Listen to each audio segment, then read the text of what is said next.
जह जह राम चरण चली जाई। राम के चरणों के चिन्ह को फॉलो करते हुए मैं थोड़ी दूर आ गया हूँ और आज मैं आपको ले चलता हूँ सीता कुंड में। सीता कुंड यानी नाम से ही यह सीता जी से जुड़ा लगता है। पौराणिक घटनाओं को मैं उसके नाम से संबोधित करता हूँ जब घटनाएं उस काल की घटी हों, यानी जैसे रामायण कालीन, वैदिक कालीन या महाभारत कालीन। इसमें मिथक, पुराण, इतिहास और साहित्य सभी तो मिलकर एक काल की सृष्टि करते हैं ना। आप उस स्थान को देखने जा रहे हैं जो रामायण कालीन है। प्रसंग है राम का वन गमन। अयोध्या से वन को जाते समय भगवान राम दक्षिण दिशा में अपनी पत्नी सीता और भाई लक्ष्मण के साथ गोमती के उत्तरी तट पर पहुंचते हैं।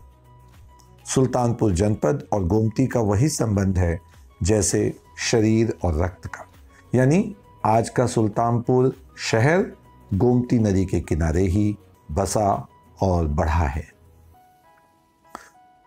रथ को नाव से पार करवा के माता सीता, प्रभु राम ने अपने मंत्री, सुमंत और जनता को गोमती नदी के दूसरे पार यानी दक्षिणी पार में विश्राम करने के लिए कहा। जब मां सीता नाव से गोमती नदी को पार कर रही थीं, तो उन्होंने एक स्थान पर एक दिव्य भाव देखा। क्या देखा उन्होंने देखा कि बहती हुई गोमती का जल उस स्थान पर एक गोलाई में प्रवाहित हो रहा था। ये गोल गोल प्रवाह देखकर माता जानकी को इस स्थान की दिव्यता का आभास हुआ।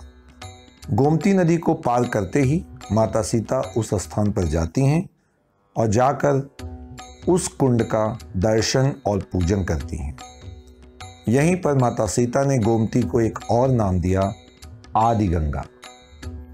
उसके बाद सभी वहीं गोमती नदी के तट पर रात्रि विश्राम करते हैं। ऐसे प्रसिद्ध हुआ ये स्थान जिसे हम वर्तमान में आज सीता कुंड के नाम से जानते हैं। यह स्थान सचमुच आध्यात्मिक ऊर्जा को संचालित करता है। सुरम्य गोमती नदी का प्रवाह, इनका किनारा हमें भक्तिभाव से भर देता है। अब थोड़ा ऐतिहासिक प्रमाण की तरफ देखते हैं। 1830 में गजेटियर ऑफ अवध के अनुसार यह स्थान राम की पत्नी सीता से जुड़ा है और पूजनीय है। यहाँ सिखों के प्रथम गुरु बाबा गुरु नानक देव भी पधारे थे, जिन्होंने 3 रात्रि तक यहाँ ध्यान किया और उसके बाद उसी परंपरा के गुरु तेग बहादुर का भी आगमन सीता कुंड पर हुआ।